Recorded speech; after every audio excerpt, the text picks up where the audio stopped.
Сколько зелья, сколько наркотиков попадает в нашу страну? Немало.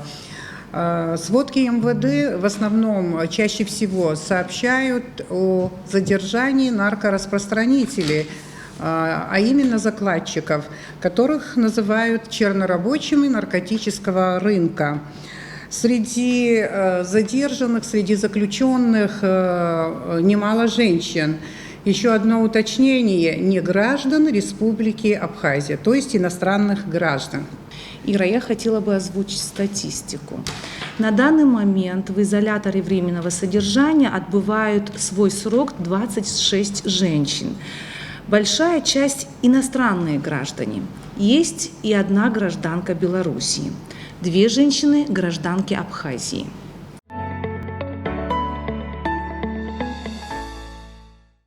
Мы находимся в изоляторе временного содержания МВД Республики Абхазия. Мы абсолютно ничего не знаем о заключенных по наркотическим статьям женщинах, которые вот-вот появятся здесь, в нашей передаче. Спасибо за возможность. Должно быть, эти люди очень разные и с разными историями, с разной биографией. Получится ли общение? Не знаем. Будут ли откровения? Тоже не знаем. Главное, что согласились пообщаться с государственным каналом, с нами. Итак, Аргама вне студии. Здравствуйте и спасибо, что вы согласились с нами пообщаться, чтобы между нами были доверительные какие-то отношения, пока мы будем здесь общаться. Хотелось бы вам сказать, что мы представляем государственный канал. Дело в том, что очень часто в сводках МВД есть сообщение о том, что задержали одну женщину, вторую женщину, третью женщину, что эти женщины приехали из России, из Белоруссии, из Кыргызстана, иногда из Азербайджана и так далее. Вот такое ощущение, что география тоже расширяется. Я давно хотела вот изнутри увидеть эту ситуацию, в которой оказались вы. Находитесь вот в этой ситуации. Наверное, еще другие женщины тоже в такой же ситуации находятся. И причины, наверное, у всех почти разные, похожи на это, да. И вы, как люди, тоже, наверное, разные, ценности ваши тоже, возможно, не совпадают. Мы о вас не знаем ничего, вот ничего. Но мы понимаем, что тюрьма и женщины – это просто несовместимые. И когда такое происходит, не переживать это просто невозможно. Меня зовут Анна, Ирина Шотовна. Вы представите имена ваши, чтобы мы знали, как к вам обращаться. Меня зовут Юлия. А сколько вам лет? Роза. Сколько вам лет тоже, вот говорите? Да. Мне 31 год. Да. Вы из... Я из Ростова-на-Дону. Меня зовут Роза, мне 38, Москва. Диана, 35, Екатеринбург, но тут Меня Гуля, мне 52, Москва. Юля, 39 лет, Украина. Как вы себя чувствуете? Как проходит ваш день? Какой у вас режим дня? Ну, у нас прогулки по часу утром, вечером. А так в основном чтением, зарядками занимаемся, каждый своим делом. Проснулся, умылся, позавтракал, походил, открыли дверь, пошел погулял, чуть подышал, размялся. Потом опять заходишь, опять какая-то забота, потом какое-то кино. Кто рисует, кто читает, кто чем занимается. Сколько вас человек в камере? 5. У нас тоже 5. У нас 4. А вот между вами отношения как складываются? Отношения нормально. Я, например, как мусульманка, у нас отдельная мусульманская камера. Нас 4 девчонок, которым мы все молимся, читаем. Ну, естественно, тут и Бог один, а веры разные, но мы все абсолютно все нормально общаемся. Ну, расскажите о семье. Вот кто у вас дома, и кто вас ждет, и сколько детей, и вообще чем дети занимаются? Да. 3 детей, младше 4, среднему 7, старшему 13. Они с моей мамой в Кутоле находятся, живут как бы в школу там ходят. Здесь вот я хотела добавить, что все хорошо, как бы нас не ущемляют, все отлично. Единственное, что вот когда дома семья находится, об этом сердце болит. Как так получилось, что мама в Кутоле? Расскажите свою историю. Тяжелая история такая. Я вообще работала преподавателем в кутольской школе, английский язык. Потом что-то пошло не так. Ну, бывает поворот не туда в жизни, роковой такой вот, за который приходится Так платить. вы не очень. гражданка России? Да, но мы переехали сюда, вот, и, почти 5 лет назад. Супруг есть? Нет, мы разведены, и я как бы, я мама и детишки. Вот так вот всегда жили вместе. Вот. Ну, как бы потом вот случилось то, что случилось. Давайте до того, как случилось, расскажите о своей жизни до того, как вы попали в тюрьму. До того сначала я жила в Джигердах, там в школе преподавала английский язык. Потом мы переехали в Кутол и с мамой, с детьми в Кутоле жили. Все было хорошо. Раз вы преподаватель, значит, вы учились в университете. В каком университете, в Закончила каком городе? Институт международных связей в Екатеринбурге. А сидите сколько времени уже? 10 месяцев. 10 месяцев. То есть детей вы не видели 10 месяцев? Они приезжают на свидание раз Приезжают. в месяц. Да.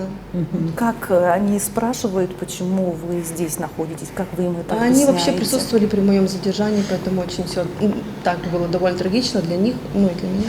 Какой у вас срок? 15 лет общего режима. В каком году вы выходите? Я так не считала, но через 6 лет с чем-то примерно. Присоединяйтесь к разговору. Расскажите, вот Роза же Да, вас да. зовут. Какая у вас была жизнь до того, как вы попали в тюрьму? Я родилась и выросла в Москве.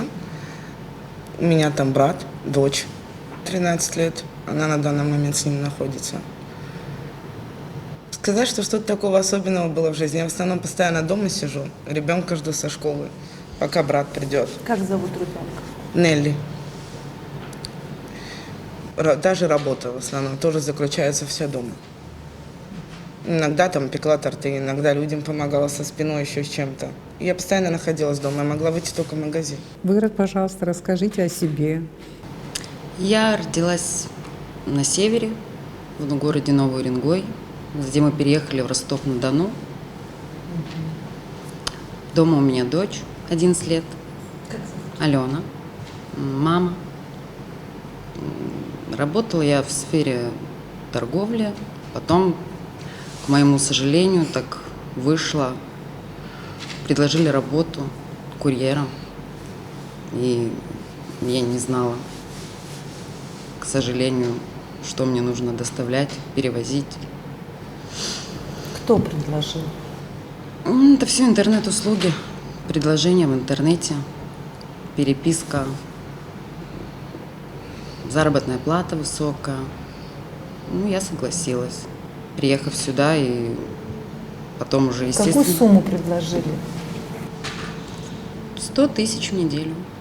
Через сколько лет вы увидитесь со своей дочерью? Я уже очень скоро, через 9 месяцев. Я А сижу вы к уже... концу года уже освобождаетесь, да? Да, я сижу уже 4 года и 2 месяца. И в этом году... За это время вы виделись со своим ребенком? Нет, ко мне не, видите, ну, не видите. оттуда, да, далеко ехать, не приезжаю. Общаетесь, может быть, по телефону или письма? Ну, да, нам руководство предоставляет звонки. Мы просимся, нам разрешают сделать звонок. Общаемся с родителями, Как у вас, с детьми. у вас есть общий стационарный телефон, да? Да, Вот да. так вот мобильных телефонов Нет. у вас нет, и понятно, это не предусмотрено. Но, пожалуйста, вот гражданка Украины, да, вот что было до того, как вы оказались здесь с вами? Как вы жили, чем вы занимались? Работала в сфере торговли, был сын. Почему был? Ну, есть сын, есть. Сейчас есть и сын, и дочь. Здесь живу с 2014 года. Была замужем. Замужем в Абхазии? Да, гражданский брак. Ну, дочка маленькая, вы сказали, и Да, дочь ей еще 7, есть. 7 лет. сыну 13. Ага. Сыну 13. Почему вы переехали в Абхазию? Как это произошло? С гражданским мужем познакомились по интернету. Он пригласил жить сюда, переехали. Абхаз? Армянин. из Кыргызстана, Гуля, Гульнара, да? Да, Вы я вообще- сказали из Москвы, но Я родом, вообще, родом, я видимо, из- родилась вообще в Киргизии. Ну, гражданка России давно я в Москве живу. Я вдова уже, у меня уже внуки, дети уже взрослые. В Москве давно живу. Ну, я просто, честно говоря, еще у меня 10 месяцев, сейчас еще идет расследование, пока судов не было. Да, вы ждете приговора, да, пока еще Пока вы не нет, осуждены, пока да? нет. Родителям мне уже под 90 лет, что единственное, что мне родители не знают ни о чем. Они не знают, да? Я не родители я не могу им знают. сказать. Да, да, да. Мгм. Я Да. единственная дочь в семье, я не смогу. А чем вы занимались до того? Я вообще? занималась, Профессия у вас? вообще я сама историк. Ага. Я сама историк. Преподавали в школе? В школе преподавала. Раньше я в Киргизии работала в суде долгое время, потом в Москву переехала. Там в Москве по сферу обслуги работала, магазины по-разному, если домработница работала, везде. Ну, потом, наверное, я думаю, что закон все-таки есть. Я по ошибке попала сюда. Все не могу рассказать, все не смогу. Не может. Просто у меня единственное, что очень жаль, сейчас вот в изоляторе сидишь, очень жаль, что многих призывают, вот как Юрия рассказала, зовут на работу, курьером, там еще дальше, и потом попадают сюда. Это так прямо легко достается эта информация о приглашении на работу, там, курьером. Это легко или все-таки надо как-то где-то зарегистрироваться, глубоко куда-то внедриться и так далее, потому что мы понимаем, что многие, кто занимается наркобизнесом, настоящие поставщики, они глубоко анонимно сидят вообще в интернете. А вот как вы нашли, вот что вы открыли, что вы посмотрели, где вы были зарегистрированы? Я не искала, я просто с кем-то приехала и все. А, вы с Я кем-то даже не приехали? думала, даже не А думала. как вот, зачем вы ехали в Абхазию, скажем? Отдыхать на 3 дня.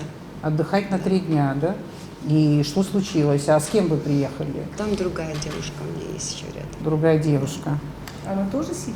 Да. Да. Ну, просто мы ждем приговора. Поэтому сейчас идет расследование, куда, что, к чему. Вы ехали на отдых, вы так Да, считали, да. да? А она? Она тоже Ну, я считает? за нее я не могу сказать, не имею права. Вы считаете, что вас подставили? Что случилось? Ее подставили. Ее да. подставили, да? Даже пытались ее, за ней очень долгое время, месяцев ходили, что могли даже ее убить. По-разному, вообще по рассказам. Многие наши девчонки, которые попадают, по их рассказам тоже как-то за ними ходят. Я не знаю, кто их пытает, но пытается, что там пугает, что у вас семья, там дети. Ну, Это когда уже вас задерживали, за что вас задерживали и где? задерживали тут уже, в Абхазии, естественно. Ну, что нашли при вас? Ну, Наркотики у меня нашли? не было ничего. У нее были наркотики? Да. Какие наркотики? Вас Не вместе. знаю. Я не Вас знаю. вместе, значит, задержали, да, вы Не считаете знаю. так? Но не было такого, что вы в Абхазии что-то искали, подработку какую-то? Нет. Абсолютно. Юля, сын, дочь, ну есть муж, я поняла, да, Нету, мужчина? уже нету. Уже нету, да? Его не стало после того, как с вами Я случилось? сижу то, за что его А? убийство. Я сижу за его убийство. Вы за убийство сидите? Что может женщину сподвигнуть на убийство? Что произошло? А дети от него? Дочь от него, а сын с Украины. Вас уже осудили? Да, Осудили. 9 Сколько лет лет. вам 9 дали? лет. Что вы чувствуете? Вы считаете себя виновной вообще в том, что произошло? Конечно. Вину свою признали? Конечно. Признали. Можно было повернуть всю ситуацию в другую сторону, но я этого не сделала. Конечно, есть на мне вина. А вы можете рассказать?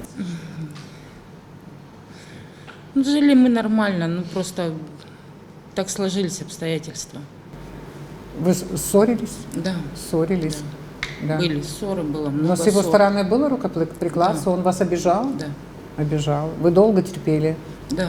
Долго. Я прожила 6,5 лет с ним. Надо было уехать. Можно сказать, что вы сожалеете? Очень, Мгм. очень. А кто сейчас? Вот вы Его видите, родители сейчас сидят с моими детьми. Его родители? Да, А они смотрят ваших да, у детей, меня нет да? родителей. Они смотрят детей ваших. Они обозлены на вас? На меня обозлены, но с детьми они все хорошо. Вашего сына тоже смотрят. Это же не их внук родной вроде бы, да? Но они смотрят, да? Да. Ну, мы приехали, ему было 4 года. А, в Он общем-то, вырос да. с ними, Вы вместе, поэтому, в общем-то, да. воспитали его. Да. Вам разрешают видеться со своими детьми? Нет. Вы не видите своих детей. А вот выйдете на свободу. Кто вас ждет? Дети, Кроме детей, Де- в принципе, никого. дети ждут. Да? Мамы как 9 лет нету, отца уже как 8 лет нету. Поэтому А как вы так решились с незнакомым мужчиной приехать в Абхазию? ну, мы долго общались, он со всеми родственниками познакомил, и с мамой, и с детьми, и с племянниками, со всеми. Мы долго общались, долго и шли к этому. Как вы говорите, что-то так неожиданно пошло не так. Вы помните, как эта история развивалась в вашей жизни? С кем вы общались и как это произошло? Теперешним пониманием жизненной ситуации поняла, что ну, человек в здравом рассудке не может принять такое решение. Я не знаю, почему я тогда его приняла. Вообще дело было пустяком. Мне нужно было закрыть долг один, просто закрыть долг. Какой долг, какая Ну, сумма я- была? Сумма небольшая была, 200 тысяч рублей. В принципе, ну, большая, но это не миллионы. Как бы можно, в принципе, заработать летом, если поработать сезон, можно заработать такую, ну, вот даже в Сочи поехать. Вот. Где закрою? Потому что я просила у людей, ну, надо было мне, они требовали обратно. И я тогда эту проблему огласила у своих, ну, знакомыми, когда разговаривала, в общем, в кругу общения, так переписывалась, ну, с знакомыми ребятами, они сказали, есть вот так и так, можно курьером, ну, там, буквально неделю-две сделаешь, закроешь, все. Я говорю, хорошо, а чем, ну, буду делать такие вот, ну, как бы закладки нужно было делать. Я не употребляла, то есть, как бы, к тому времени я не знала, что это такое. И я спрашиваю, это что такое? Ну, это такой легкий, это ничего, это типа амфетамины, вот такие вот вещи. Назывался мефедрон, тогда, когда, сейчас я знаю, что это такое. Но тогда, когда мне сказали, я думала, что мефедрон, что метадон, что еще, что для меня звучало одинаково, это дебри какие-то были вот такие. Говорю, хорошо. Я говорю, а уголовная ответственность, то есть это же, как бы, если это делать секретно, значит, это нелегально, значит, это плохо. Почему? Да ладно, ничего, да все этим занимаются, ничего не будет, вообще ничего, короче, сделаешь. Хорошо. Сделаю. Вы называли этого человека? Нет, Кто это нет, вам, я не кто вам назвала. предложил? Да это не один человек, это несколько людей, к которым я обращалась. Все сказали, все хорошо, нормально, все будет. Они на свободе? Они не сидят? Нет, они не сидят, они не могут сидеть, потому что как бы, они ничего плохого не сделали, они просто мне посоветовали. А вы их не назвали? Нет, нет. Был один человек, который сидит сейчас со мной. Нет, не со мной сидит, а со мной по делу идет, он не сидит. Но он не так виноват, как те люди, которые посоветовали. Он просто знал, чем я занимаюсь, но он ничего не делал. Поэтому как бы, он не настолько виноват, а тех людей Бог с ними, Бог им судья будет потом. Не докопались до этих людей, вот, которые вам вот эти дозы давали, чтобы вы делали Нет, кто закладки? давал, нет, дозы, я не знаю. Кто давал, это вообще делается через телеграм-канал, я не знаю этого человека, мы не знаем никогда, кто дает. То есть нет. Как эта система работает? Расскажите, вот как вы через телеграм-канал получаете сообщения? Как это вот происходит? Можете рассказать? Регистрируйтесь в Telegram, то есть профиль должен быть анонимный полностью, без каких-либо имя не мое, фотография не моя, все не мое, короче. Страна не моя, все. Вот, и дается человек, который тоже не знаю кто, он пишет тебе адрес, скидывает, где ты идешь, поднимаешь вот эту вот вещь. Сначала мало очень, потому что он же тоже не знает, может, ты бросишь его и не будешь делать свою работу, как бы вот. Я просто все месяцы, что провела здесь, это борьба за выживание, чтобы не лишиться рассудка, когда не можешь видеть своих детей, не можешь их воспитывать из-за того, что я сделала какую-то страшную ошибку, эта ошибка изменила всю жизнь радикально, и она никогда не будет, как раньше просто. По сути, я вот думаю, если я могла себя убить в тот день, я бы себя убила, если бы вернулась обратно. Но, к сожалению, не могу это сделать. Вы успели сколько закладок сделать? Какое время это продолжалось? Время примерно это месяц-два, наверное. Но это не то, что каждый день я ходила. Это не каждый день было. И потому что я все-таки боялась, что я совершенно как бы одна все это делала и думала, что все, я сейчас выйду и меня кто-нибудь убьет, потому что не настолько мне говорили за уголовную ответственность. Если бы мне сказали, что тебя возьмут и посадят, все, я бы не... А мне говорили, что если тебя увидят местные наркоманы, они тебя прибьют. Это было звучало довольно страшно, да. А в принципе, что-то почти подобное произошло, но как предупреждение, но меня это не остановило. Уточним, да, вот сколько месяцев вы работали, делали эти закладки? Ну, если брать прямо, что вот дело, это несколько дней будет. потому Несколько что, дней, да? Это Вот не такой- скажите, за одну закладку сколько вы зарабатывали, сколько вам обещали? 1500. 1500. Вы Да. успели что-то заработать? Да, я успела, но... кстати, долг, ради которого я это делала, я его не закрыла, потому что деньги, которые у меня были на закладке, не остались на телефоне у меня, нам же в биткоинах выплачивали, надо было потом их через Сбербанк переводить в рубли уже. Еще раз, вот это я, например, не знала. Вам через Да. биткоинами Да, оплачивали? да. У меня было приложение блокчейн, и там перевод, туда поступали средства, и потом надо было, опять же, платить комиссию, переводить их уже, я через Сбербанк делала деньги. Вот у меня часть денег была отдана людям, а другую часть, я не знаю, она потерялась, она была на телефоне, у меня телефон в следствии, я не знаю, куда она делась. Вот. Как бы наняли, да, Да. наркокурьера? Да, вы учительница английского языка. Вы не говорите, Мать, Троих детей. Я думаю, что учительница английского языка, и я думаю, что у вас хорошее образование, и вы видно, что Хорошая репутация была человек очень, очень и так да. далее. И да? всё вот в И один миг. мама 3 детей, вот вы понимали же, что вас поймают? Понимали, что вас поймают? Или вы надеялись на то, что вы спрыгнете? Вот вы Я думаю, что- собрали деньги, заплатила Да, долги и всё. спрыгнула.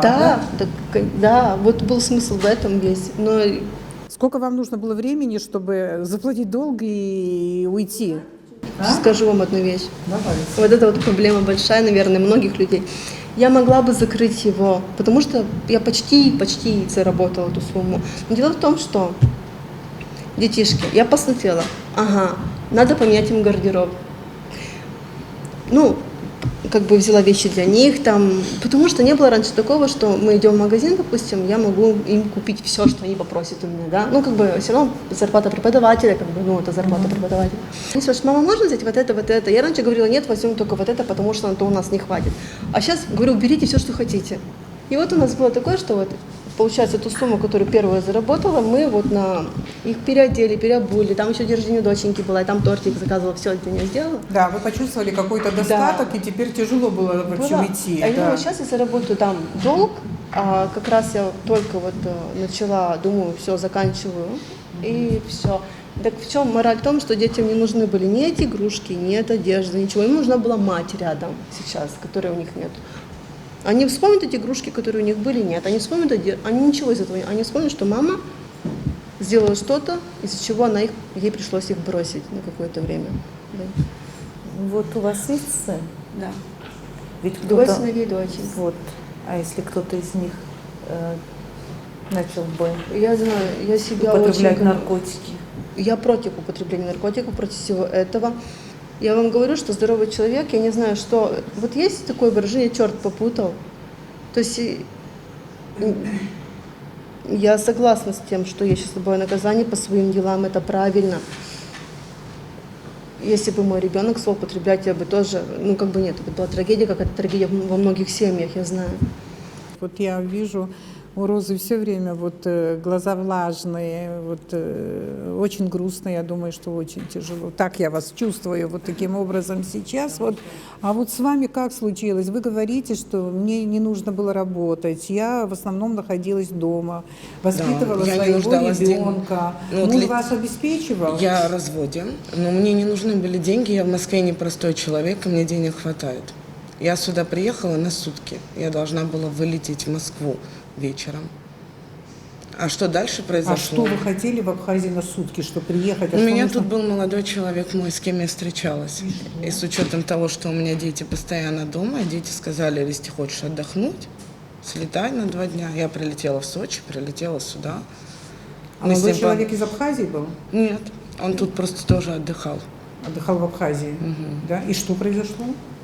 И дальше я должна была забрать сумку, я позвонила брату купить билеты, вылететь в Москву, чтобы я улетела, потому что я тут сутки пробыла. Остановили на посту, а дальше как бы не хочу больше А чья комментировать. сумка? но- Что за сумка была? Ну, сумку забрать и вылететь домой. Мою, с вещами. Да, и вылететь домой на вечернем рейсе. Вот так я дальше оказалась тут. А что было дальше в идет сумке? следование. Ничего, мои вещи. Ну а как же? Как вас задержали? Вы считаете, что не имели никакого отношения к наркотикам? Нет. А? Нет, Вы не имеете отношения к наркотикам. На сколько лет вас осудили? меня еще не осудили. Не осудили, то есть, не знаю, мы, честно говоря, не юристы, не адвокаты, не следователи и так далее, мы обычные люди, гуманитарии. Вы спросили, я скажем вам так, и так ответила. далее. Я понимаю, что вы сейчас не скажете, что вы имели отношение к наркотикам, потому что идет следствие, вы ждете приговора и так далее, и мы будем выглядеть очень наивно, если мы поверим в то, что вы говорите, но то, что вы переживаете, это да, я вижу, Нет, что естественно, вы я очень переживаю. У переживаете, меня дочка дома, у меня брат, Да. которых я их вырастила одна. Естественно, сердце разрывается за моего ребенка, потому что мамы нет. А детей кто смотрит? Сейчас на данный момент мой брат с ней. Ну, он уже вырос, я его с 15 ращу.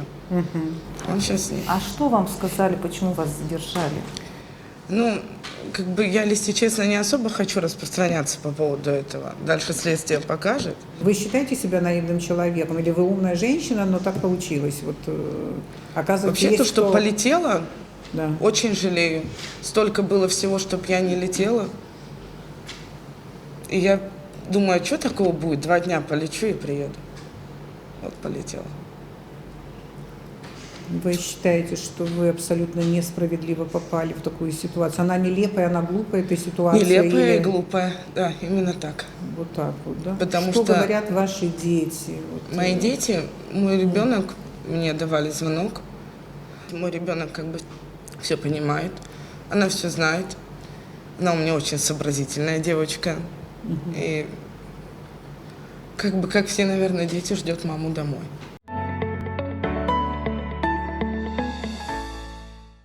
Юля, а с вами что случилось? Как вы жили и как вы оказались вот в такой жесткой ситуации? Я музыкант. Вы музыкант, Да. а на каком инструменте играете? Рояль, фортепиано, вокал профессиональный. Ну, у меня образование музыкальное. А что вы заканчивали? Музыкальное училище в Москве, когда я там проживала. Там заканчивала. Ну, я по своей специальности я не работала нигде. У вас Нет, была я семья, люблю. вот о семье расскажите. Да, конечно. В браке была, развелась с супругом. Ну, у меня дочь есть, 11 лет ей сейчас. А с кем она? С мамой с моей, С мамой. да. В Ростове проживают Мама вас ругает? очень. Но вы знали, чем вы будете заниматься, когда ехали в Абхазию? Нет, это... ВКонтакте рассылки рассылают, предлагают работу курьером. Есть просто ссылки на страницу. Да, есть просто ссылки. И мне одно из таких сообщений пришлось работать курьером на территории Республики Абхазия. Заработная плата 2500 в день, работать от 4 до 6 часов. И я не знаю. Вы не спросили, что это за работа? Мне Таких сказали, подозрений не было? нет, приедете в Республику Абхазия, там освоитесь, вам все расскажут, что нужно делать. Не, ну вы же взрослая женщина и такая и образованная, и, в принципе, могли подумать, что либо наркотики, где обычно предлагают такие легкие деньги, либо, скажем, проституция. Что-то из двух, наверное, может, еще что-то есть. На тот момент, на тот этап моей жизни, прозвучит, конечно, банально, у меня была, очень тяжелая ситуация. В смысле, Я закрыла глаза вообще. Материально было тяжело. Ну, можно и так сказать, да. Да? Я закрыла глаза на то, что какая работа, что я быстро-быстро прямиком собралась, умчала. Какая это была тяжелая ситуация, что вас заставила? Я резко лишилась работы, в которой я посвятила там несколько лет, которую я любила. Я была товароведом. Я лишилась этой работы, не захотела возвращаться обратно. У нас в Ростовской области, с работой очень напряженка. Тяжело. И тут мне подворачивается такое предложение. Я собираюсь, еду. на заработки. Маме Конкретно говорю. кому вы приехали? Нет, конкретно я никому не приехала. Мне просто сообщили, также в СМС-сообщение, что я туда-то, туда должна приехать, поселиться в такой-то, такой-то гостевой дом. Адрес, все. Я приехала, поселилась, мне оплатили. Приехала я 12 декабря 2018 года. Мне сказали, пока ничего вообще не нужно делать, просто так как вы не местный человек, просто ознакомьтесь там с Сухумом, посмотрите, что, как, ну, с городом, чтобы вы знали. Ну и все, и до 19 числа вот я, в принципе, знакомилась с городом. Вы тогда понимали, что это такое? Чем вы будете заниматься? Ну как не понимали, зачем вы с городом знакомились? Что вы в городе Да, хотели? мне объяснили потом Объяснили? уже, конечно, да. Но работать я еще, соответственно, не начала. Ну, как мне объяснили, что шли рейды, нельзя этого делать. И 19 числа вот я вышла на эту работу в 11 часов дня, а в час дня меня уже задержали. В первый же день вас Первый же задержали. день, да. Первый же день. Вы Через 2 должны часа. были сделать закладку? Да, я должна была. И когда я сделала первую закладку, Ну, как вы этот момент вообще пережили? Вы представляете? И заработать-то тоже ничего не заработали? а абсолютно понимали, нет, как это абсолютно серьезно, и ничего. что? Абсолютно ничего. Я не знаю, как я пережила этот момент задержания. Это у меня земля с-под ног ушла в прямом смысле. Я поняла, что на этом все. Конечно, страшно было очень. А как сообщали своей маме о том, что вот...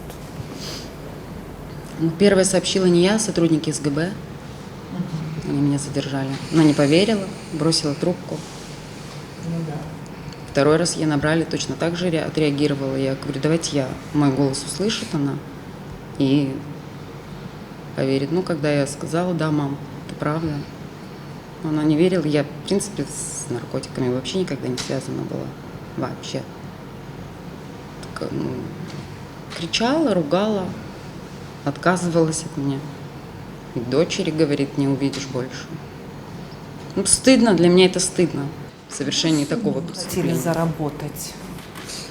У меня не было целенаправленной какой-то суммы конкретной. Мне сказали, вы 2 недели поработаете в Сухуме, вы получите 200 тысяч рублей. И на что хотели 200 тысяч? Да нет, у меня не было цели, чтобы их там на что-то конкретно потратить. Вот они просто мне были нужны. Для семьи, для ребенка.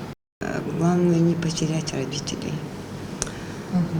Потому что они уже старые очень, во-первых. Во-вторых, как сообщить я не могу. Я просто для нашей республики, вообще для моих А что им родственников. говорят родителям, которым по 90 или 90 лет? Где ваша дочь Гульнара? Что им Что говорят? я работаю сейчас в другом месте, не в Москве. А что еще приходится сказать?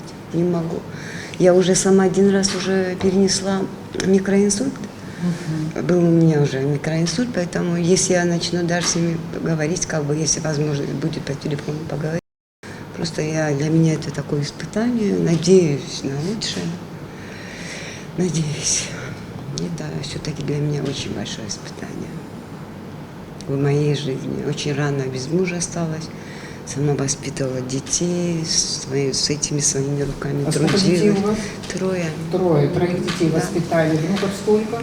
4 внуков. 4 внуков. Вроде бы все у вас было Всё хорошо. благополучно, все было. Все было хорошо. Ну, я просто говорю, что это где-то я такую ошибку, наверное, дописала. Ну, обычно, как мы мусульмане говорим, что это для меня какое-то испытание. Но я должна это выдержать, Испытание, да? усилить. Вы очень верующий человек? Очень верующий. Очень Просто верующий. единственное, мне очень иногда трудно, когда я и до этого момента я читала молитву, а бывает, что... Ну, конечно, это очень такая статья тяжелая, и когда говорит, ой, вы как попали сразу молитву, значит, читать. Нет, это с малых лет. И у меня родители все читают молитву.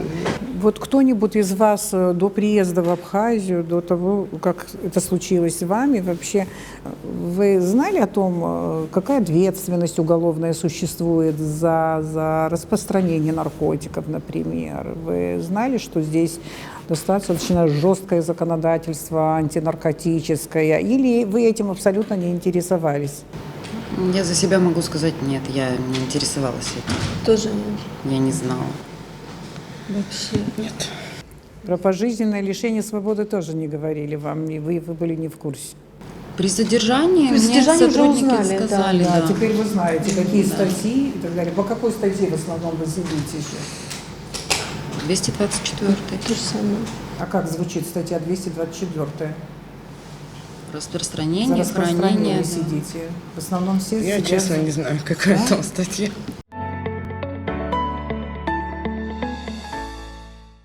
Какие-то жизненные ситуации, да, жизненные ситуации. И вы решили все же, ладно, заработать. Мне кажется, что вы, некоторые из вас, дурочек играли, будучи умными женщинами, играли дурочек, да, дурочек абсолютно, да. А вы не успели подумать над вопросом, что вот я вот там в укромном месте закладываю наркотики, да, дозы. За этими дозами придут чьи-то дети, чьи-то сыновья. От этой дозы, там, я не знаю, спайс или там еще чего, я плохо знаю название этих наркотиков, но есть, вы знаете, уже, наверное, синтетические, жуткие, от которых чаще всего получают ребята передозировку и умирают. Вы об этом не думали, честно. Вот вы вспомните, что вы думали, что вы вообще что-то прогнозировали. Ну, честно, как было? А как было, да.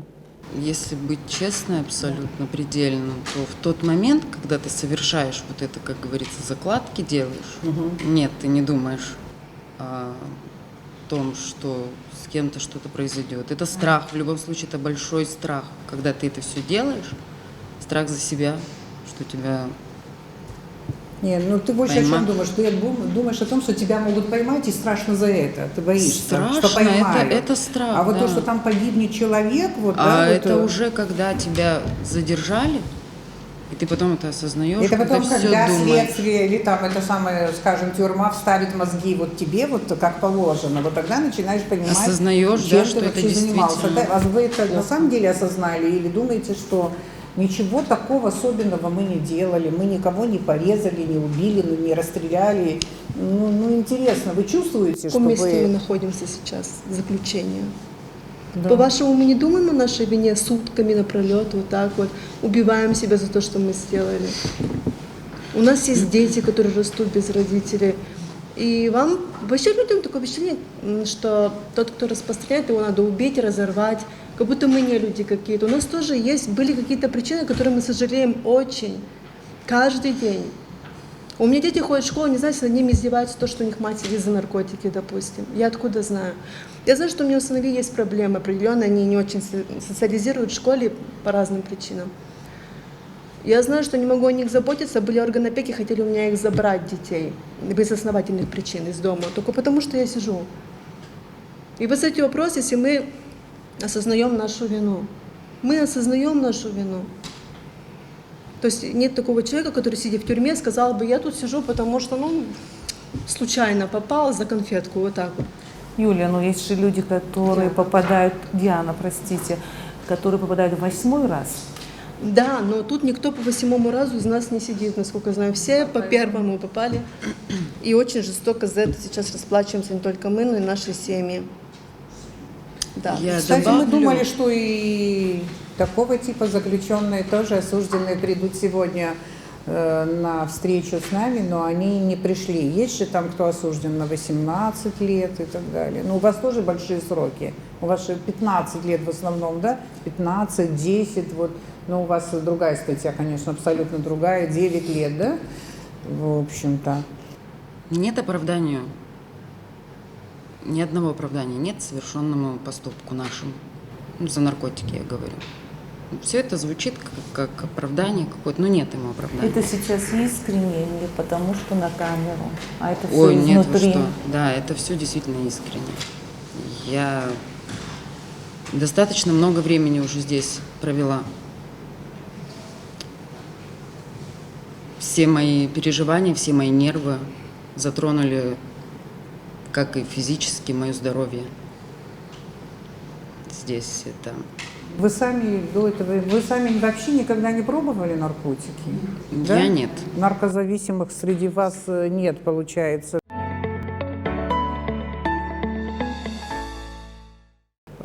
Почему в Абхазию? Почему в Абхазию, как вы думаете? Почему вы сюда именно попали, и с вами это произошло именно здесь? Ну, в моем случае мне сразу конкретно было сказано, что нужно ехать в Республику Абхазия. Мне не говорили, что у тебя там есть выбор, можешь поехать в Россию где-то по территории России. Нет, нужно на территорию Республики Абхазия. Я даже не задала вопрос, почему именно Абхазия.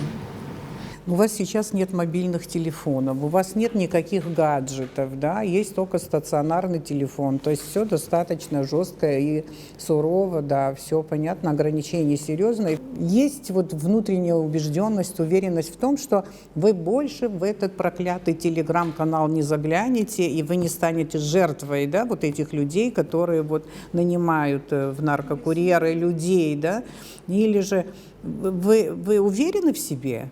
Вот испытание, которое вы сейчас проходите, вот, дает вот такую уверенность в себе, что вы дальше этого не повторите? Подождите, у вас есть эти вопросы? Можно вам задам? Представьте, что вы живете без них, не можете их видеть 10 месяцев подряд. Вы бы согласились ради этого пойти на любую вещь, чтобы их увидеть? Если бы мне сказали сожечь себя заживо, вы себя сожгла, не то, что в Телеграм записаться. Побудило меня на это преступление мое положение. Я думала о ребенке, конечно, в какой-то, да, там степени, что я поеду заработаю и все будет хорошо. Но я ее все-таки оставила, получается, я не подумала о ней, как она вот эти года будет без меня. Но с уверенностью, за 100% я могу сказать, что я ни за что никогда в жизни больше ни на что подобное не пойду и не подпишусь. Никогда. Вот Диана говорит, ради ребенка будут, они будут. Никто сложностей в жизни не отменял. Но я думаю, что найдется выход. Теперь я понимаю, что можно найти выход. В каком году вы освобождаетесь? Вот вы, которые осуждены уже, Диана. Я не знаю, честно, не хочу об этом думать пока. Да? Но через 6 лет. Поверьте мне, тут даже полгода, даже какое полгода меньше пребывания здесь, вдали от самого дорогого, что у человека может быть, уже люди понимают, что они не вернутся. Ну, если у человека есть сердце и мозги, он поймет. Если нет, то там хоть 20 лет тюрьмы человека не справит, тоже надо посмотреть. Но по первому сроку можно было бы менее жестоко обращаться, я думаю. Как вы это называете для себя? Это глупость, это ошибка? Очень тяжело, действительно, когда говорят, что вы преступники, да? Действительно, очень тяжело. Думаешь, вроде бы этого не совершал, сама не наркоманка. Очень тяжело, прям уже дышать не можешь, даже сидишь уже, думаешь, что ж дальше. Бывали такие случаи, те дни, когда вот уже сейчас 10-й месяц, особенно 2-й, 3-й месяц, уже хочешь даже себя убить. Как можно? Мои 52 года, я вроде бы всю жизнь честно жила. Как я могла тут оказаться? Каким образом? И также есть женщины, вот, которые, как вот Диана говорит, первые, они никогда раньше не были осуждены. Тут и были, которые уже были наркотики, которые они сами употребляли. Но мне кажется, тут женщины, естественно, уже не хотят к этому обратно возвращаться. Тут они многие осознали уже. Осознают. Вот иногда я вижу, Диана готова на меня ополчиться, начинает со мной жестко говорить, похоже, что не всегда улавливает, почему я это делаю. Но знаете, вот если вы читали бы комментарии, которые бывают очень часто под оперативными сводками МВД, где сообщается, что задержаны там за наркораспространение, там, ну, там столько-то человек и так далее, у них изъяли столько-то грамма там чего-то и прочее, вот наркотических средств, люди начинают писать, сжечь их, уничтожить их, они негодяи, они убивают наших детей. Ну вот так вот пишут, понимаете? И сейчас вот мы вот очень хотели и напросились на эту встречу и на общение с вами. Мы очень благодарны, на самом деле, вот, руководству МВД, потому что все-таки, вы понимаете, эта структура не может быть совсем открытой, как другие структуры и так далее. Тем не менее, вот они дали нам такую возможность. И мне кажется, что то, что вы сейчас говорите, для наших зрителей, многих, это будет иметь очень большое значение. Во-первых, им тоже вот хочется узнать, что это за люди, которые вот по наркотическим статьям сидят, и причем женщины, и столько женщин, что-то... Женщин становится все больше и больше, и география их расширяется, из разных республик едут в Абхазию заниматься закладками. Получается, что в Абхазии на эти закладки запрос вот такой вот серьезный. Но получается, что вся наша молодежь как будто вот, да, вот хочет искать наркотики, и такую возможность предоставляют те поставщики, которые, в принципе, нанимают таких, как вы. Таких, как вы, вообще называют пушечным мясом, кстати говоря, или вот чернорабочими, скажем, на наркотическом рынке.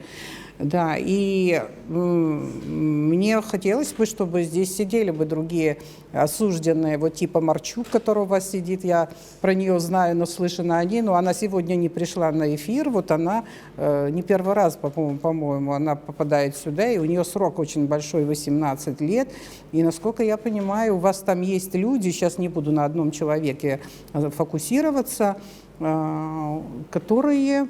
с которым, кстати, нужен некий адреналин. Ну, это люди, которые уже живут с преступным менталитетом, скажем, да. Им это интересно, им это нужно, переоценка ценностей абсолютно не произошла, такие люди тоже есть. Можно я скажу, я вообще, если была бы у меня возможность, или потом уже, может быть, возможно, я бы даже не постеснялась, выступила бы в России, в Москве на передаче «Крик души». Сказала: молодежь, пожалуйста, не ходите по интернету, не надо эту работу искать.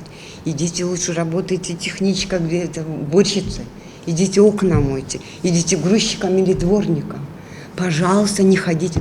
Я не знаю, хоть кто-нибудь есть, хоть такой крик души сделать. Моей же нации, узбеки, другой нации, молодежь. Многие же не знают, они идут, они не знают. Хоть бы кто-нибудь им подсказал. Да и не иди ты, не езжай ты в эту Абхазию, черт побери.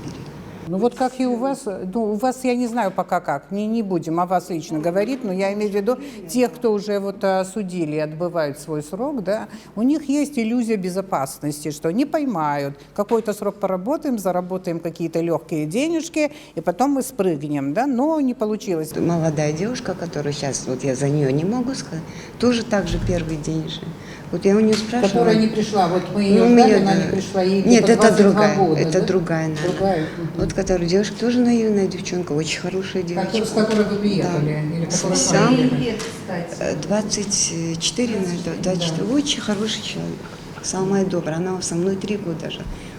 Мы обычно в Москве снимаем квартиру, то есть 5-6 девочек. Никогда, чтобы за нее, чтобы я всегда на работе, никогда не... А тут вот такая, ну вот сейчас суд решает, мы уже дальше. Поэтому я все откровенно не могу сказать.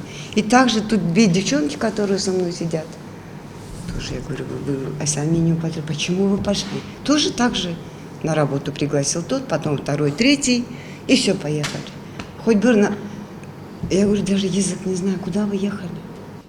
Что дороже всего? Вот какая-то переоценка ценностей же произошла. Вот. Но до этого тоже я же не говорю, что вы были там какими-то преступниками и так далее с вами. Нет. Переоценка в том плане, что многие вещи, над которыми вам раньше не приходилось думать, сейчас приходится думать, глубже думать. Да? Вот. Что выше всего? Вот, чтобы люди тоже понимали. Очень много людей наивных, которые соблазняются, которые ищут легкие деньги. Да? Знаете, самое важное, тут идет переоценка времени, чему ты уделял время, когда был там, или где-то в другом мире, в миру, в общем. Вот за каждое слово, за каждый поступок ты сейчас как бы несешь ответственность и сожалеешь в разы больше, чем переживал за это на воле, когда был. Все время, что ты не уделил близким, что ты не сказал, не прочитал. Вот когда ребенок бывает, скажет: мама, посмотри, там нарисовала что-то, да? Ты говоришь: да потом оставь, я там, мама занята, мы когда заняты, да, мне некогда. Вот за каждое это некогда, я клянусь вам перед Богом, я готова себя убить, когда вот за то, что им отвечала вот так, вот за то, что ругала их, когда было. Это вообще, вот и ты лежишь, ревешь и вспоминаешь вот эти вот моменты и не знаешь, куда сидеть, потому что нет ребенка рядом, ты не можешь его обнять. Я не могу обнять мамочку, попросить у нее прощения. То есть цените близких, вот то, что Господь дал это время провести с любимыми людьми, потому что не факт, что завтра у тебя будет такая возможность. Я вот тоже никогда не зарекалась, то есть зарекалась наоборот. Тюрьма, где я, где тюрьма. Ничего в жизни нельзя зарекаться вообще, никогда ни о чем, я вот это вот поняла. И ценить близких и все, что каждый день. Вот вы не цените, допустим, извините, вы море, вот небо, воздух, деревья, вот все, что есть, а мы смотрим из окна, думаем, вот прикоснуться бы к дереву, там травку погладить. Дождь, когда слышим, идет, выйти бы под дождь вот так вот просто, вот, чтобы он на тебя падал, вот так вот. То есть это великий дар, то, что вы можете каждый день, и не цените в спешке, во всех этих делах повседневных, а действительно ценить надо каждую секунду жизни, каждую. А вот что бы вы хотели бы сказать людям? Очень многие люди сейчас заинтересованы, очень будут слушать вас, я уверена, да? Вот на что бы их сориентировали бы? Вот, чего они не должны вот делать? Вот никак не должны, что бы ни случилось, вот никак не должны. Вот что? Нет безвыходных ситуаций. Я могу сказать, что собственного опыта я хотела бы обратиться Если ко даже всему. человек очень нуждается, Да, не вот. может кусок хлеба купить, дети, если даже голодные, скажем, даже вот такая ситуация, это оправдывает вот Нет, Можно наркораспространение? обратиться за Да? помощью. Есть храмы, есть социальные службы, есть просто люди пойти у любого. Нет безвыходных ситуаций, нет, я поняла здесь. Отсюда нет выхода. Ну, по крайней мере, через несколько лет. А нет, на воле, когда находится человек, нет безвыходных ситуаций. Пока человек жив, живы его родственники, близкие, все, можно найти. И денежку можно найти, и там можно найти. На легкие деньги, то есть Да, это не это я выход. хотела и сказать, то, что легких денег не бывает. И не стоит. Абсолютно Вы не. считаете, что Нет. вы сломали себе жизнь? Да, я так считаю. Полностью сломала. Телеграм-канал, ВКонтакте, Да, они я вам полностью сломали сломала жизнь? свою жизнь. Нет, мы да. сами себе Этот ее отпечаток, он в любом случае останется на всю жизнь. Да, Психологический. До 29-го года кто из вас будет сидеть? Вот какой срок у вас? 6. Когда заканчивается ваш? Примерно в 29-м. До 29-го года в основном здесь будут сидеть вот те, которые осуждены, я имею в виду. Ну вот тут да? еще, кстати, А и кто-то раньше. штрафы предусмотрены. Да, У вас да. штраф 600 тысяч, Диана. Вы должны выплатить. Кто выплатит? Я не знаю, когда его надо выплачивать, потому что я как бы вообще не знаю. После своего приговора я больше свой ни срок, ни штраф ни с кем не осуждала из-за вышепоставленных людей. Посмотрим потом Я не знаю, у меня есть вопрос к месту сейчас, или может попозже надо было его задать, но я вот слушала вас и думала, вы видите светлое будущее? Есть у вас надежда, что потом, когда вы выйдете из тюрьмы, у вас все будет хорошо? Надо всегда надеяться на лучшее. На лучшее всегда.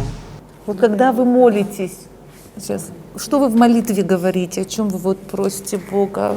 Простите. Прощение. В первую очередь прощение. Ты совершал, не совершал, прощение. Если я эту ошибку не совершил, где-то что-то я совершила, значит, за какую-то ошибку я сижу. Да, и я не думаю о никакой карме, что меня там за что-то наказал Господь Бог. Нет, я осознанно пошла, знала, в принципе, да, что все, придется понести наказание суровое. Для меня сейчас самое главное – это прощение моей дочери. Все-таки я отсутствовала 5 лет в ее жизни. Я не принимала этого участия. Для меня это самое важное – ее прощение. Я всеми путями буду стараться возместить, как это правильно подобрать слово, я не знаю, все дать, вот эту вот всю любовь. Мы никогда ранее не расставались ни на минуту. Для нее это обида. Она не знает, конечно, где я нахожусь. В планах я пока не знаю, что меня ждет. Я сейчас очень сильно жалею о том, что я очень много чего пропущу из ее жизни. Когда больше всего-то нужен. Если даже не в интернете, вот по абхазскому телевидению, вот у кого тут семья, у кого здесь в Абхазии дети, они посмотрят и посмотрят вас, Вот, например, Юля, вы детям своим что бы вы хотели сказать? Тем более, что вам не разрешают видеться со своими детьми. Вот что бы вы им сказали? В первую очередь попросить прощения, что все так получилось. Сказать им, как сильно я их люблю, скучаю. Они мне очень нужны. Очень.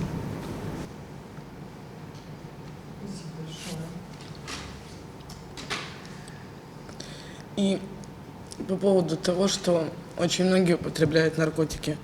Я когда забрала своего брата, когда моя мать умерла, ему было 14 лет, и я не знала, что я забираю. Потому что окружение, школы, у нас в России тоже наркотиков предостаточно.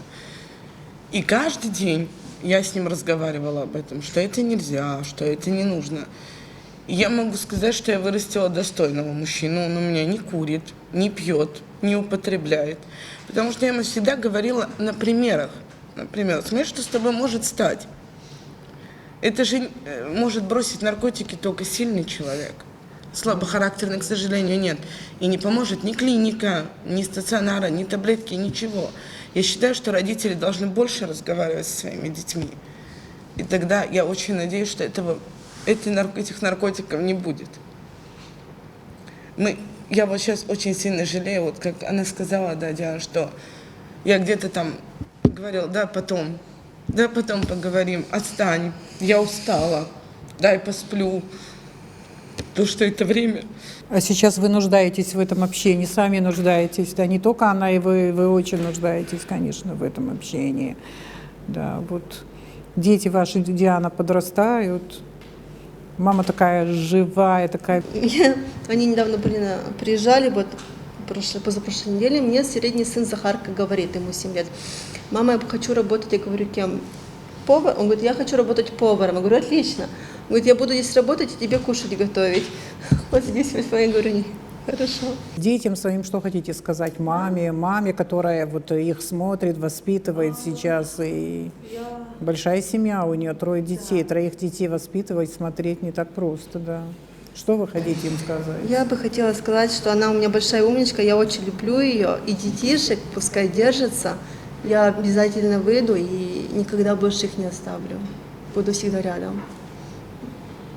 И глупости больше таких совершать никогда не буду вообще.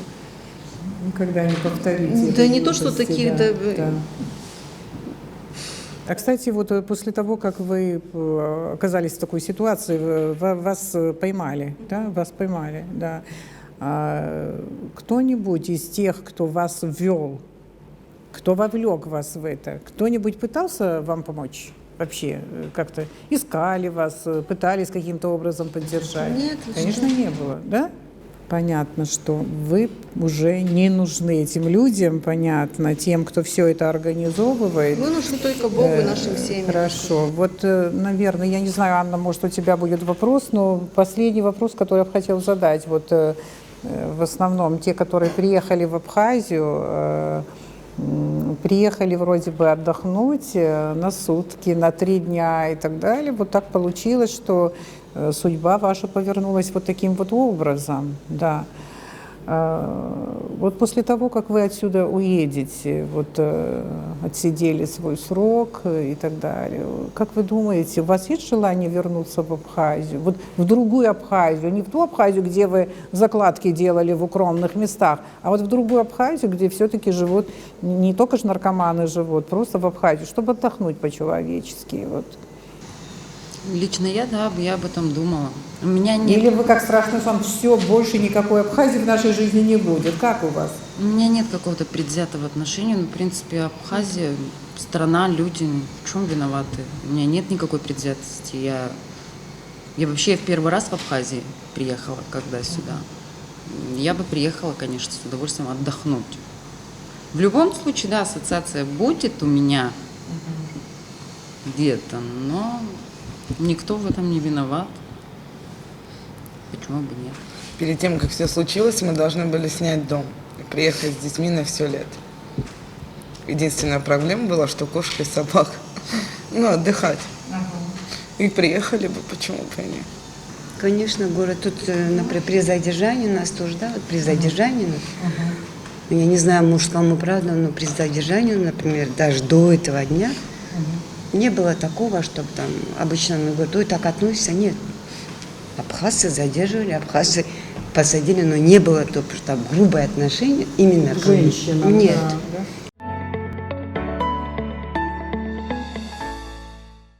Вы знаете, вот писатель Фазиль Искандер, я надеюсь, вы слышали его имя, был такой писатель, такой классик мировой литературы, вот считается он наш земляк. Он говорил, что глупость тоже часть человека, то есть он относился достаточно по-философски, скажем, к глупости человеческой. Очень многие вещи сейчас я слушаю, мне кажется, что столько наивности, столько глупости, и человек по глупости часто идет на преступление. Да? Вот. Если бы вы были бы абсолютно неграмотные люди, не читающие, не образованные и так далее, и вы не знали, что вас ждет впереди в случае, если вас поймают и так далее. Нет, вот вроде бы все было при вас, и при этом с вами вот такое произошло.